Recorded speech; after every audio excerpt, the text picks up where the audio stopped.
പായസം എന്ന് വെച്ചാൽ ഗോതമ്പ്, പരിപ്പ്, അട അങ്ങനെയൊക്കെയാണ്. അപ്പം ഞാൻ അതൊക്കെ കഴിച്ചിട്ടുണ്ട്. അപ്പം ഞാനൊരു വെറൈറ്റി പായസം ഉണ്ടാക്കാൻ നോക്കിയപ്പോഴാണ് പഴം അവിടെ ഇരിക്കുന്നുണ്ട്. പഴപ്പായസം ഉണ്ടാക്കി നോക്കിയല്ലോ. ഇതിൽ ഏത് പഴമാണ് ഉള്ളത് വെച്ചാൽ ആ പഴത്തിന് കട്ട് ചെയ്ത് മാറ്റി വയ്ക്കാം.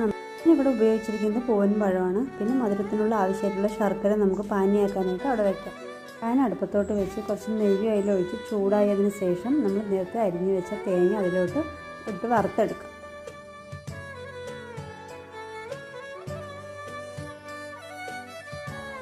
അതേ നെയ്യിലോട്ട് തന്നെ ആ പഴമിട്ട് നന്നായിട്ട് വാട്ടിയെടുക്കാം. നമുക്ക് നന്നായി വാടി വന്നിട്ടുണ്ട്. നമ്മൾ നേരത്തെ ഉരുക്കി വെച്ച ശർക്കര പാനി അതിലോട്ട് ആഡ് ചെയ്യാം. ഇത് ചെറിയ പാത്രം ആയതുകൊണ്ട് ഞാൻ വേറെ പാത്രത്തിലോട്ട് അങ്ങ് മാറ്റിയിട്ടുണ്ട്. അത് നന്നായിട്ട് ഇനി അത് കുറുകി വന്ന ശേഷം നമുക്ക് അതിലോട്ട് പാൽ ആഡ് ചെയ്യാം. പാൽ ആഡ് ചെയ്ത് നമുക്ക് കുറച്ച് 5 മിനിറ്റ് ഇളക്കിയ ശേഷം വറുത്ത് വെച്ച തേങ്ങ അതിലോട്ടിട്ട് ആഡ് ചെയ്തിട്ട് നമുക്കൊന്ന് നന്നായി ഇളക്കിയെടുക്കാം. നമ്മുടെ പായസം ഇവിടെ റെഡി ആയിട്ടുണ്ട്. ഒരു ബൗളിലോട്ട് അങ്ങ് മാറ്റാം. നമുക്കിത് ടേസ്റ്റ് ചെയ്താലോ?